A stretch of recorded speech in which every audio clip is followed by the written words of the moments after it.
Hello, I'm Ravi Visvesvaraya Sharada Prasad. Secret negotiations between Loknayak Jaya Prakash Narayan and Indira Gandhi were conducted throughout the summer of 1974, but they had to be abandoned abruptly after Saeed Naqvi published their details of these secret negotiations in the Statesman newspaper. Indira Gandhi's negotiators were her principal secretary, Professor P.N. Dhar, and my father, HY Sharada Prasad, who was her information advisor. Jaya Prakash Narayan's negotiators were my maternal uncle, KS Radhakrishna. He was head of the Gandhi Peace Foundation and the closest advisor of JP for decades. And Sugata Dasgupta, he was head of JP's Gandhian Institute of Studies at Varanasi. And KS Radhakrishna and Sugata Dasgupta were on occasion assisted by retired Justice V.M. Tarkunde as well as Achyut Patwardhan, and Achyut Patwardhan had been a co-founder together with JP of the Congress Socialist Party in 1931. And Sanjay Gandhi tried his very best to sabotage these negotiations. And Indira Gandhi had agreed to all of JP's demands except the dissolution of the Bihar Assembly. And she had almost convinced JP to prove his political points in the elections, which were due in early 1976, rather than to paralyze the administration through strikes and gheraos.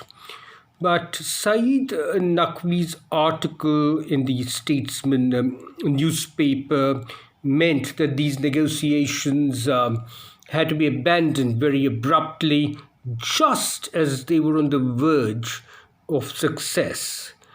And then JP committed an absolutely monumental blunder, the major effect of which was to make the RSS, the Rashtriya Swayamsevak Sangh, was to make the RSS respectable and bring the RSS into the political mainstream.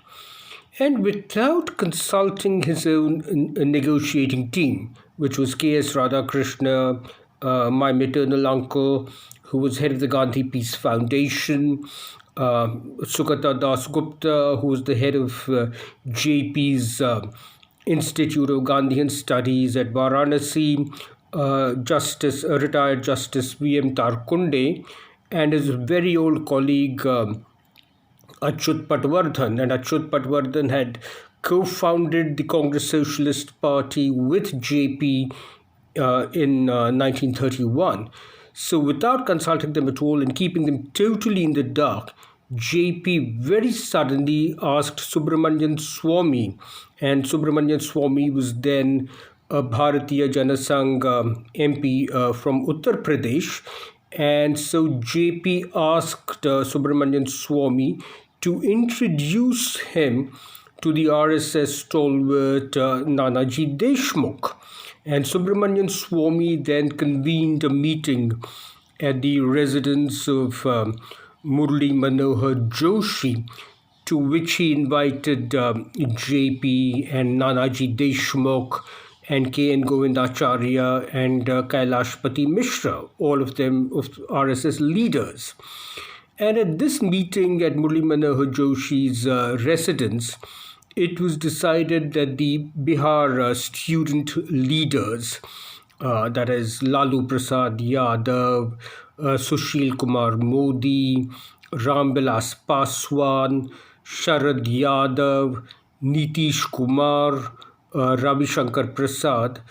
So all these Bihar student leaders would cede the leadership of their agitation to JP and to Nanaji Deshmukh. And it was very significant that the Sarsang Chalak of the RSS, Bala Saheb Devaras, and several of the top RSS pracharaks in Nagpur were not consulted at all, and they were kept totally in the dark. Similarly, many of the leaders of the Bharatiya Janasangh, such as Atal Bihari Vajpayee, they too were not consulted at all, and they remained very aloof to JP's Sampurna Kranti Andolan, because this was that strikes hit at the very core of the Jansangh's core voter base of traders, and they were small businessmen, and strikes and gheraos were against the image of discipline which the RSS and the Janasangh wanted to project. But really, public opinion turned against Indira Gandhi and in favor of JP's Sampurna Kranti Andolan because of police brutality and the government's blatant lying in Parliament. On 4th November 1974, JP and Nanaji Deshmukh were leading a massive rally in Patna, and the police conducted a lathi charge, and the police beat up JP with lathis, breaking his collarbones, his elbows, and his legs. And Nanaji Deshmukh very, very courageously threw himself over JP's unconscious body. And Nanaji Deshmukh himself suffered from very grievous injuries, but Nanaji saved JP from certain death. And Raghu Rai's memorable photographs in the Statesman newspaper of this very brutal police assault on Jaya Prakash Narayan and on Nanaji Deshmukh totally shocked the nation.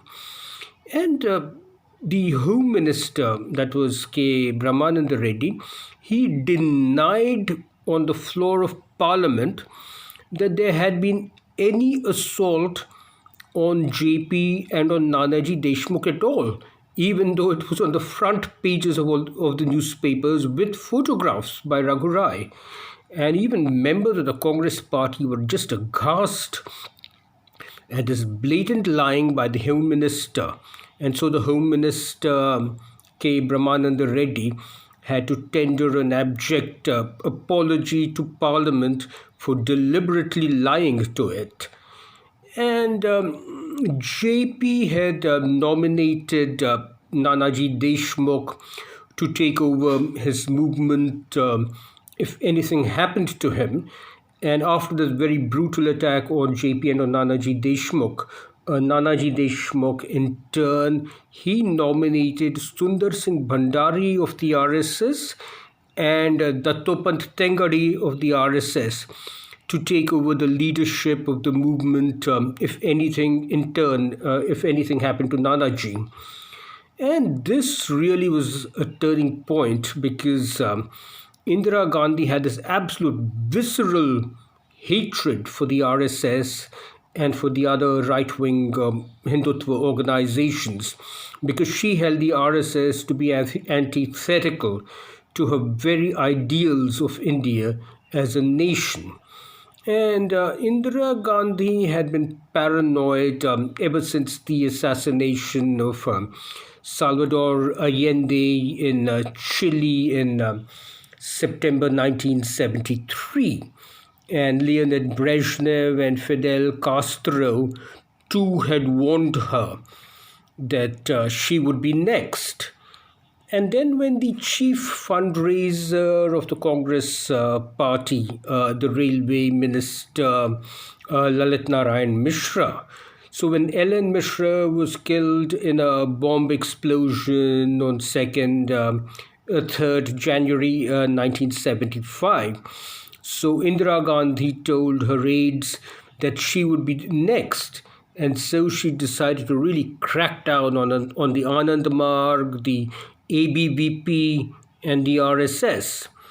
And Siddharth Shankar Ray and H.R. Gokhale, the law minister, and D.K. Barua, Devakant Barua, the Congress president, and Rajni Patel, the strongman of Bombay and the major fundraiser for the Congress party in Bombay. So these four top barristers and lawyers, they had actually been planning the emergency and the arrests of the Anand Marg and the ABVP and the RSS in January 1975 itself. And this was well before Indira Gandhi was personally examined in the court of Justice Jagmohan Lal Sinha in the Allahabad High Court in the election petition which Raj Narayan had filed against Indira Gandhi.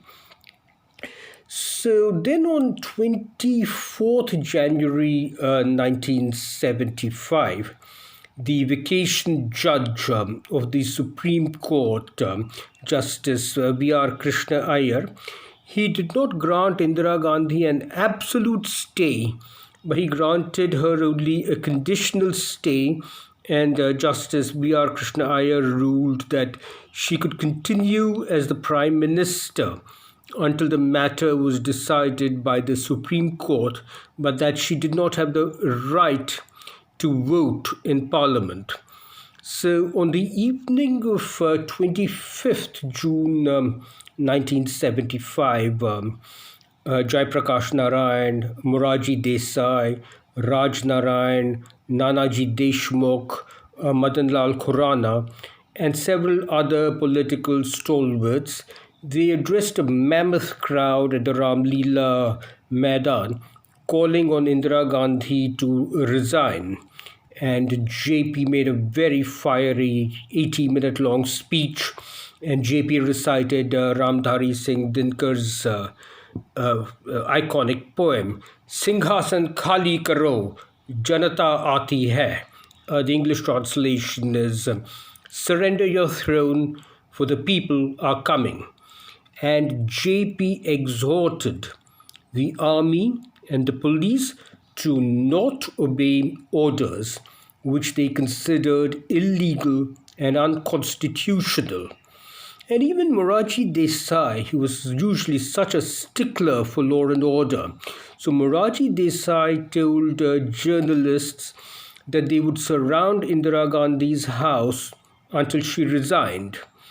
And many of JP's associates were shocked and aghast at his calling upon the armed forces and police to disobey orders. And Biju Patnaik, he admonished JP, and Biju Patnaik said, pleaded with JP, I told you not to take an extreme stance.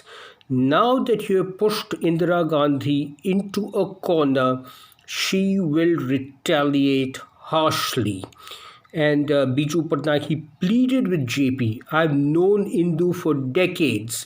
Even now, please give her a face-saving way of coming to a settlement with us. And then after returning from Ramlila Maidan, JP and Morarji Desai and Subramanian Swamy and several other political leaders, they had a dinner with my maternal uncle, KS Radhakrishna, the head of the Gandhi Peace Foundation, at his residence at Deen Dayal Upadhyay Marg. And Subramanian Swamy voiced his apprehensions that they would all be arrested.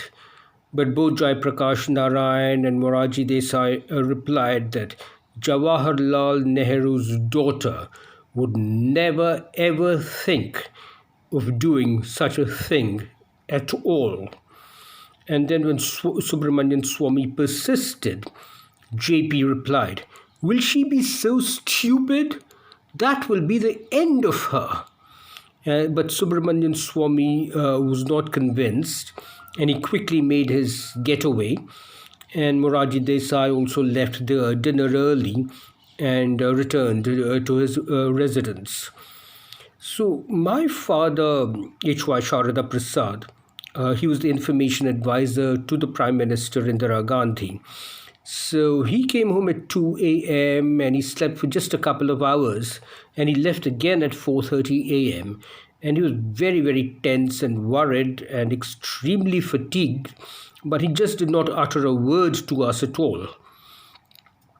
So, a little after midnight, the police force, which had been keeping surveillance for weeks outside the Gandhi Peace Foundation, so they banged on the doors of my maternal uncle's house, and a police inspector pulled out a revolver and held it at the chest of my cousin KR Chandrahas. He was then a college student, and the police inspector pointed his gun at the chest of my cousin and ordered him to produce JP. So then my maternal uncle, KS Radhakrishna, he requested the police officers that since JP had a tiring day, if they could allow him to sleep for another hour or two. So the police officers very graciously agreed, and they were chatted amiably with my aunt Kamala over snacks. And meanwhile, my cousin Chandrahas, he went into another annex and he began telephoning the various political leaders that the police had come to arrest JP and that they were likely to be arrested too.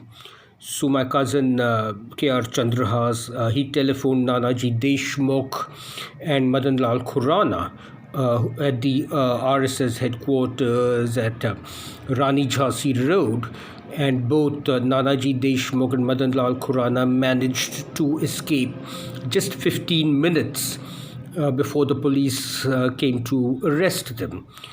And when my cousin Chandrahas telephoned Moraji Desai told Chandrahas that he would not escape and that he would instead wait for the police to come and arrest him, which they did in about 10 minutes from then. And then when Chandrahas contacted Raj Narayan, he found that the police had already arrived at Raj Narayan's residence and had already taken Raj Narayan into custody. So then my cousin KR Chandrahas, he also tipped off a couple of reporters of UNI, the United News of India, to rush to the Parliament Street police station. And my mama, KS Radhakrishna, accompanied JP to the Parliament Street police station, where JP surrendered to the police official Maxwell Pereira, and JP told the press people whom my cousin Chandrahas had tipped off, Vinashakale Viparita Buddhi.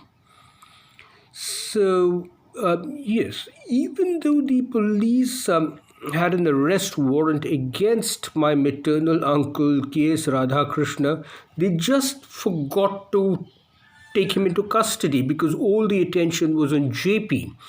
So JP was driven to a circuit house in Haryana, and he was placed under house arrest in this circuit house next to Moraji Desai. And in this confusion, while JP was being put into the vehicle, my mama, maternal uncle KS Radhakrishna, he just quietly slipped away from under the very noses of the police. And he organized the resistance to the emergency for several months all over the country, aided by other associates of Mahatma Gandhi, such as Narayan Desai, Siddharaj Dada, Manmohan Chaudhary, and several of the other Gandhian Sarvodaya workers. So then at about 4 a.m. or so, my cousin Chandrahas was taken to the Daryaganj police station, where he was roughed up and questioned about where his father, that my uncle, KS Radhakrishna, and others could have escaped too, because Radhakrishna just walked away from under the very eyes of the police because all their attention was on JP. And Chandrasekhar, he was a Congress MP and the leader of the Young Turks faction in the Congress party. So Chandrasekhar was arrested from a Rivoli theatre in Connaught Place, where he was watching a late night screening of the movie Sholay together with BP Koirala of Nepal. And that morning, Chandrasekhar had called for Indira Gandhi's resignation, even though Chandrasekhar was a Congress party MP and he was the leader of the Young Turks faction in the Congress party. But a few days earlier, Chandrasekhar had hosted a dinner in honor of JP, and Chandrasekhar and JP had an heir and mentor relationship, and JP considered Chandrasekhar to be his political heir. So Chandrasekhar had not gone for the rally at the Ramlila Maidan because he was still a Congress party MP, and also because he had to take BP Koirala to dinner at a restaurant. In fact, Chandrasekhar borrowed 100 rupees from his friends to treat BP Koirala, the Prime Minister of Nepal, to dinner and a movie. So the police officer who arrested Chandrasekhar was very, very sympathetic to him. So what this police officer did is that he took Chandrasekhar to a nearby payphone booth and told him Indira Gandhi has gone mad. And this police officer said, I am delaying noting the time of your arrest in this case diary by half an hour. So I've given you 30 minutes.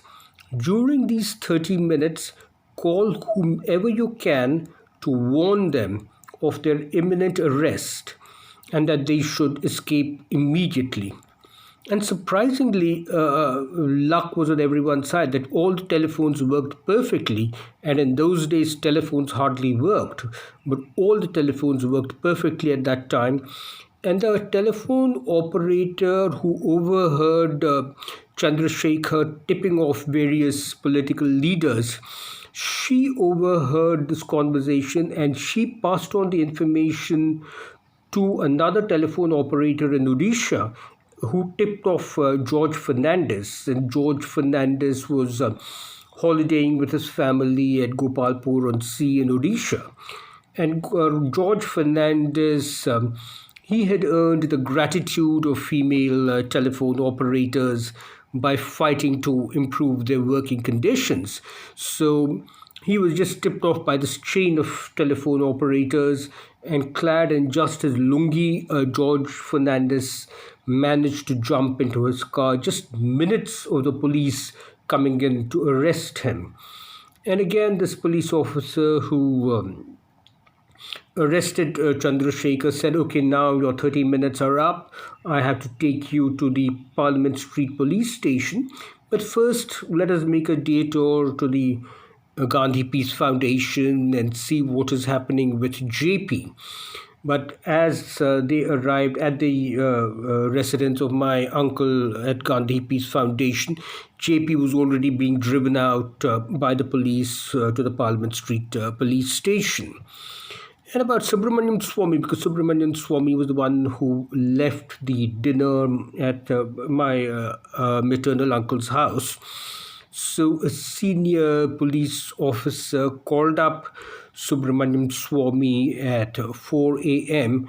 and asked him if he could come over to Swamy's residence to discuss some urgent issues.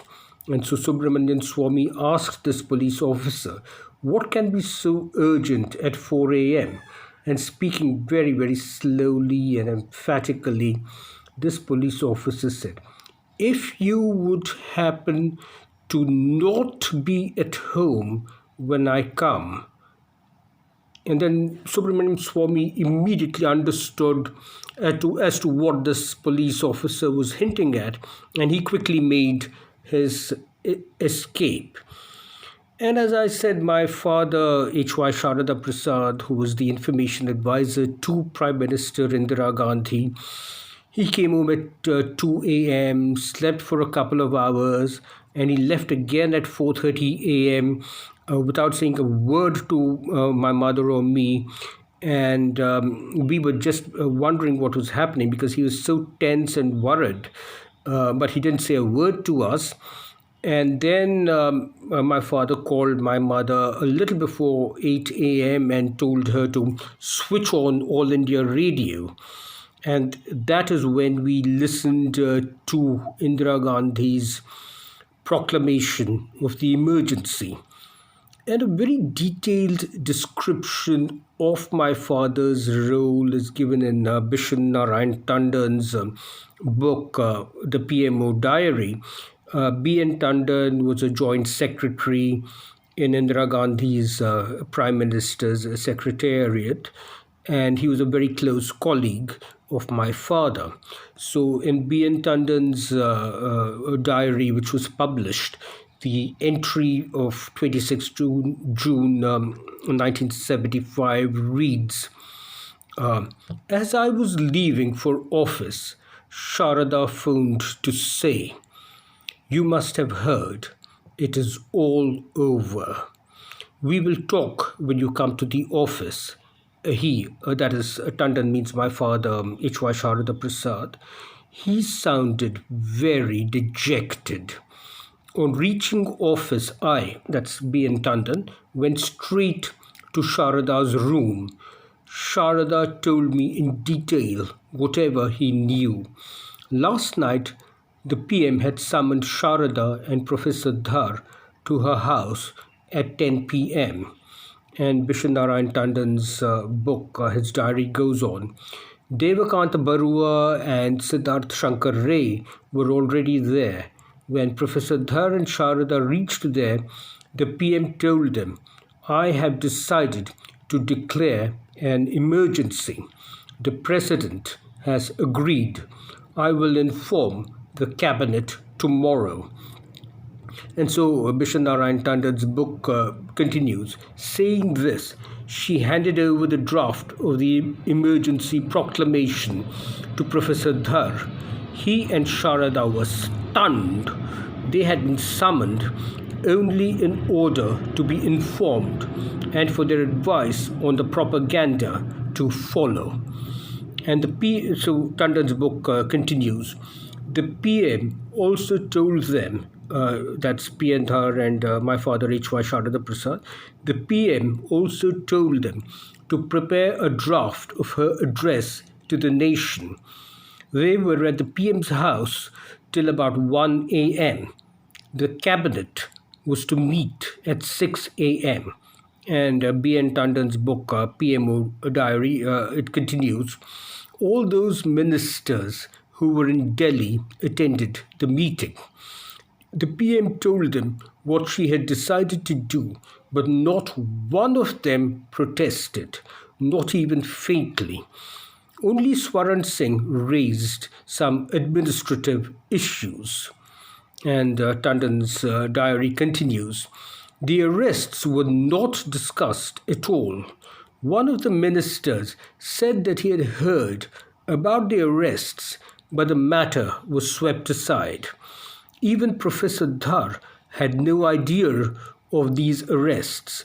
Sharada said that all the main leaders of the opposition, including JP, Morarji, Charan Singh, have been arrested. And then Bishan Narayan Tandon's book continues. Sharada also told me that Sanjay was now in full control of the PM's house. After the cabinet meeting, Sanjay Gandhi called I.K. Gujral to one side and scolded him for the poor propaganda effort. And Sanjay Gandhi told I.K. Gujral to send every new bulletin to the PM's house henceforth. And Gujral told Sanjay that from the functional point of view, some official should be deputed for this. He could be stationed at AIR, where he would be shown all the bulletins. Gujral suggested Sharada's name for this, but Sanjay put Behel on the job. And then Bishan Narayan Tandon's book goes on. V. Ramachandran also joined us. Yeah, V. Ramachandran was a joint secretary in the Indira Gandhi's secretariat. He was an IAS officer of the Kerala Cadre, and V. Ramachandran's daughter and son were schoolmates of me and my brother. Bishop Narayan Tandon's book goes on. V. Ramachandran also joined us. After hearing Sharada, that's V. Ramachandran, said, henceforth, India too would have a guided democracy. And Sharada said yes in a very low tone. And so Bishop Narayan Tandon's book goes on. Sharada was very tired. Since June 12, he has had to work the hardest in the PM's secretariat because the PM's entire strategy is based on propaganda. And Tandon's diary goes on afterwards. But more than physical tiredness, Sharada was in mental agony. I have never seen him like this. Sharada must surely have wondered if this is what he had gone to jail for in 1942. My father and mother had been jailed by the British during the Quit India movement in 1942. So Tandon just said, Sharada must have wondered if this is what he had gone to jail for in 1942. He is a journalist. After independence, this is the first time that pre-censorship has been imposed. And then Bishop Narayan Tandon's book continues. N.K. Seshan came straight away to my room. N.K. Seshan was the trusted private secretary to Indira Gandhi, and N.K. Seshan had joined Jawaharlal Nehru in 1944, and Jawaharlal Nehru used to fondly refer to N.K. Seshan as the son he never had, and N.K. Seshan was our next door neighbor and one of our very closest friends. So Tandon's book goes on. N.K. Seshan came straight away to my room and said, "See, I had told you, but I don't know what will happen next. Sanjay has taken control completely." And then Professor P.N. Dhar, he was the principal secretary to the Prime Minister Indira Gandhi. And P.N. Dhar had written a book many years later, around 2000, I think. His book is called Indira Gandhi, The Emergency and Indian Democracy. And Professor P.N. Dhar and his wife Sheila Dhar, they had been among the closest friends of my father and mother since 1957, when my parents came to Delhi. And in 1957, neither Professor P.N. Dhar, who was an academic, nor my father could have had any inkling at all that 8 to 12 years later they would be the senior most officials in the Prime Minister's secretariat. And Professor P.N. Dhar and my father had an almost telepathic understanding, and they could read each other's minds and complete each other's sentences, and so they could almost communicate without Sanjay Gandhi's ubiquitous spies figuring out what was going on. So P.N. Dhar has stated in his book, at 11 p.m., I was called by the Prime Minister to her house. The atmosphere in her house was tense. Siddhartha Shankar Ray and Devakant Barua were there. Ray looked grim, while Barua wore a huge grin and was trying to look relaxed. Mrs. Gandhi told me, that's told Professor Dhar, Mrs. Gandhi told me tersely, the situation in the country is very bad. We have decided to declare an internal emergency. There is going to be a cabinet meeting early in the morning tomorrow, after which I'm going to broadcast the decision on AIR. And then Professor Dhar's book goes on. The PM handed me the draft of her proposed speech written by Sharada Prasad. That's Professor P. Dhar, I went over the draft written by Sharada and I suggested the addition of the following line in the concluding paragraph of the draft. I am sure that internal conditions will speedily improve to enable us to dispense with this proclamation as soon as possible. And then P. Dhar's book goes on. Sharada and I left the PM's house together in utter despair. After a while, Sharada asked me gloomily what would happen at the cabinet meeting. I said mechanically that it would be a routine affair. And then P. Dhar's book goes on. Sharada fell into a deep silence. All this time, I had been cursing myself for not carrying out my decision to resign earlier when the opportunity for it had risen. So this is what Professor P. Dhar wrote in his book. So at 5 a.m., the cabinet ministers and key officials were telephoned by R.K. Dhawan and told to rush for a cabinet meeting at 6 a.m. at 1 Akbar Road. And interestingly, in later years, this room at 1 Akbar Road, where the cabinet meeting or the emergency was held, this room became my father's office. But none of the cabinet ministers knew in advance about the emergency, and neither did the Intelligence Bureau nor the armed forces. The Army and the Intelligence Bureau were totally in the dark. And in fact, even the Home Minister K. Brahmananda Reddy, he came to know of the emergency only at midnight because the proclamation was in his name. And he had to sign the letter which Indira Gandhi had dictated in his name and on his letterhead addressed to the president. And then again, in my opinion, President Fakhruddin Ali Ahmed's image has been tarnished because of Abu Abraham's iconic cartoon showing the President Fakhruddin Ali Ahmed signing the ordinance in his bathtub. But there is evidence that Indira Gandhi and Siddharth Shankar Ray had met the President Fakhruddin Ali Ahmed several times in the 3 days preceding the declaration of the emergency. And R.K. Dhawan too has confirmed that Indira Gandhi and Siddharth Shankar Ray had met the President Fakhruddin Ali Ahmed numerous times after 21st June 1975. So at this cabinet meeting, the only government officials present were Professor P. Dhar and my father HY Sharada Prasad, the cabinet secretary B.D. Pandey, and the new Home Secretary S.L. Khurana. And S.L. Khurana had taken over from Nirmal Mukherjee only a day earlier.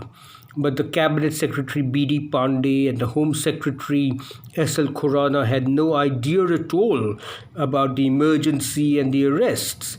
And none of the senior cabinet ministers, Jagjeevan Ram, Y.B. Chavan, Sardar Swaran Singh, Brahmananda Reddy, none of them voiced any objections at all over the declaration of the emergency, and none of them knew about the arrests at all.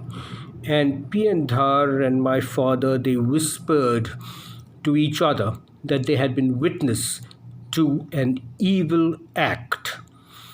And while P. Dhar had edited my father's draft of Indira Gandhi's speech announcing the emergency, Professor Dhar, had no idea at all of the arrests. And the intelligence agencies and the armed forces, they also came to know about the emergency only from Indira Gandhi's radio broadcast. So it was a total failure of intelligence. But one thing is intriguing is that Indira Gandhi referred to JP's calling on the armed forces to revolt as the reason why she was compelled to declare the emergency. But however, the Lieutenant Governor of Delhi, he was an ICS officer called Krishan Chand, and his secretary, who's Naveen Chawla of the IAS. So both Krishan Chand and Naveen Chawla, they deposed before the Justice Shah Commission in 1978 that they were informed by Sanjay Gandhi of the plans to impose the emergency 2 hours before the rally began at Ramlila grounds and to prepare for the arrests to be conducted later that night. And R.K. Dhawan too, he confirmed the warrants for the arrests of political opponents all over the country, especially from the RSS, the Rashtriya Swayamsevak Sangh, and the Anand Marg. These had been prepared by 22nd June 1975 itself. 2 days before the Supreme Court Justice B.R. Krishna Iyer was to decide on Indira Gandhi's appeal. So most of the newspapers did not come that morning, only the Motherland. The Motherland was the party paper of the Bharatiya Janasangh, and then the Hindustan Times and the Statesman were delivered to our home because inexplicably, while Sanjay Gandhi had cut off the electricity to all the newspaper offices located at Bahadur Shah Zafar Marg, he somehow very inexplicably had forgotten to cut off the power supply to the Jansangh's paper Motherland, whose office and printing press were in Jhandewala, as well as to the Statesman and Hindustan Times, whose offices were in Connaught Place. So the Motherland of the Janasangh had huge stories giving complete details of the arrests of all the opposition leaders all across the country. And so this really was a real journalistic and reporting feat on the part of the Motherland. But this was the Motherland's last issue.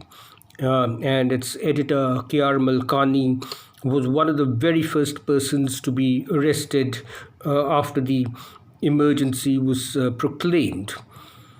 And then regarding the emergency, my father had been imprisoned by the British during the Quit India movement, and my father had been a very senior journalist. So my father offered his resignation to Indira Gandhi in protest against the censorship of the press. But Indira Gandhi refused to accept my father's resignation, and she added that she had several cogent reasons for imposing the emergency. And my father told her that this was not what he went to jail for in 1942 during the freedom struggle. So to overcome my father's very vehement objections, Indira Gandhi showed him some top secret files. So these were some of them were the transcripts of the phone tappings of George Fernandez, Subramanian Swamy, Jaya Prakash Narayan, and other opposition leaders. And there were very comprehensive details of their funding by the foreign intelligence agencies. And then there were personal messages from Leonid Brezhnev marked for her eyes only. And then when Sheikh Mujibur Rahman was assassinated together with his family before dawn on the politically very significant day of 15th August 1975, India's Independence Day. So Indira Gandhi told my father as they were driving along to Red Fort for her Independence Day address to the nation. So she told him, "You were opposing the emergency. Now you know why I was compelled to impose the emergency. India was next." And much later, decades later, my father, HY Sharada Prasad, he stated If Indira Gandhi had thrown in the towel at that point in time, it would have greatly weakened the Indian state. The emergency did damage our democratic roots badly, but the state had been saved from a very grave challenge. And then, regarding again my family's involvement, my cousin Shobana Radhakrishna, the daughter of my maternal uncle KS Radhakrishna, she wrote in her reminiscences of the emergency. At 5 a.m., Ramnath Goenka came to our home like a hurricane, boiling with rage as the electricity was cut off in the Indian Express press and there was a blackout. And a few minutes earlier, my cousin Chandrahas, he had been taken to the Daryaganj police station and roughed up because his father, that's my maternal uncle, KS Radhakrishna, had slipped away from under the very noses of the police who were busy concentrating on JP, and they just plain forgot to take my uncle into custody. So Ramnath Goenka, he arranged for my aunt Kamala Radhakrishna and my cousin Shobhana to be sent out of Delhi immediately. And then my maternal uncle KS Radhakrishna, he was in hiding for several months and he traveled all over the country, coordinating the resistance with several Gandhian Sarvodaya workers, and he almost got caught at Mumbai airport while coordinating with the other Sarvodaya workers. But the police questioners, they could not recognize him because he had been in disguise and he had grown a very long beard. But after several elderly relatives and even innocent neighbors were harassed a lot by the police to reveal his location, so my uncle, he surrendered to the police to spare the relatives from further harassment. But even then, the police, the family members, we did not know where he had been taken. And then my cousin Chandrahas kept in touch with JP, and through my cousin Chandrahas, JP, who was in the PGI hospital in Chandigarh, JP sent a letter to Indira Gandhi through my cousin Chandrahas, and Chandrahas showed this letter from JP to Indira Gandhi. He showed it to the brother-sister duo of Nachiketa Desai and Sanghamitra Desai. They were the grandchildren of Mahadev Desai, who was the secretary of Mahatma Gandhi, and they were coordinating the Sarvodaya Karyakartas. So Nachiketa Desai and Sanghamitra Desai, they cyclo-styled and distributed JP's letter among the Karyakartas, and my cousin never got an appointment with Indira Gandhi to go and give her this letter.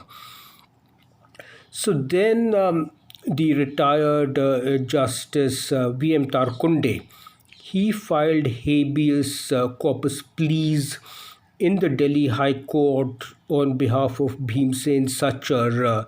Bhimsen Sachar had been the former Chief Minister of Punjab, and also Bhimsen Sachar's son-in-law, Kuldip Nayar, the well-known journalist. Kuldip Nayar had been arrested, and also Tarkunde filed a habeas corpus plea on behalf of my uncle KS Radhakrishna. And by a very lucky twist of fate, these habeas corpus pleas in the Delhi High Court, they came up from hearing before Justice Seshayengar Rangarajan. And Seshayengar Rangarajan was a relative. In fact, he was from the same extended family as my mother and KS Radhakrishna. Or maybe it wasn't a coincidence. It's quite possible that the Chief Justice of the Delhi High Court, Justice TVR Tatachari, who was another relative, he was Chief Justice TVR Tatachari was another relative of my mother and KS Radhakrishna. So Chief Justice Tatachari might well have assigned these habeas corpus pleas to Justice Seshayengar Rangarajan. So my maternal uncle KS Radhakrishna, he was produced in handcuffs uh, in the Court of Justice Rangarajan, and that is how we family members came to know that he had been lodged in Tihar jail. So Justice Rangarajan, he ordered that all prisoners in Tihar jail be given weekly medical examinations and that they be permitted visits from family members once a week. So these medical examinations were conducted every Thursday by Dr. J.K. Jain of the RSS. And Dr. J.K. Jain also brought them all the latest political news. So, our relative on my mother's side, Justice Seshanga Rangarajan, he was very, very apprehensive that his verdicts about Kuldip Nayar and Bhimsen Sachar would be interfered with by Sanjay Gandhi and Sanjay Gandhi's cabal. So Justice Rangarajan would wake up at 3 a.m. every morning and he would himself type the verdict on his manual typewriter at his residence. And then at a family wedding, Chief Justice TVR Tatachari, he slipped a sealed envelope to my mother. And Chief Justice TVR Tatachari, he whispered to my mother, if anything happens to Ranga, then please open this envelope. So after Justice Seshanga Rangarajan reserved his judgment on the habeas corpus pleas, this was on 10th September 1975. But before Justice Rangarajan delivered his verdict, the government released Kuldip Nayar, the well-known journalist Kuldip Nayar. And the government's counsel argued that since Kuldip Nayar had been released, there was no need for the verdict to be delivered at all. And a furious, livid Justice Rangarajan not only insisted on reading out the verdict, but he also added several paragraphs severely castigating the government. And a very, very furious Indira Gandhi immediately transferred Justice Seshanga Rangarajan to the Guwahati High Court, and Justice Rangarajan's fellow judge on the bench, Justice R.N. Agarwal. Justice R.N. Agarwal was demoted from the Delhi High Court and he was sent to the Delhi District Courts.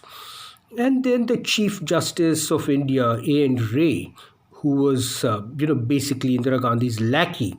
So the Chief Justice of India, A.N. Ray, he immediately acquiesced to Indira Gandhi's verbal wishes, issuing the transfer orders for Justice Rangarajan to Guwahati and the demotion orders for Justice Agarwal. He just issued them on the spot.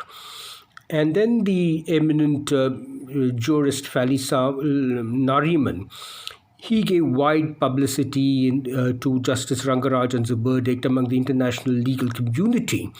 And a very, very angry Indira Gandhi told my father that you can tell Tatachari that he will never make it to the Supreme Court. And after several months, Professor Piyandhar, he summoned my cousin KR Chandrahas, and Piyandhar gave the release orders releasing my mama, my maternal uncle KS Radhakrishna from prison, so that that's Radhakrishna and Sugata Dasgupta of JP's Institute in Varanasi, so that they could resume the negotiations on behalf of JP.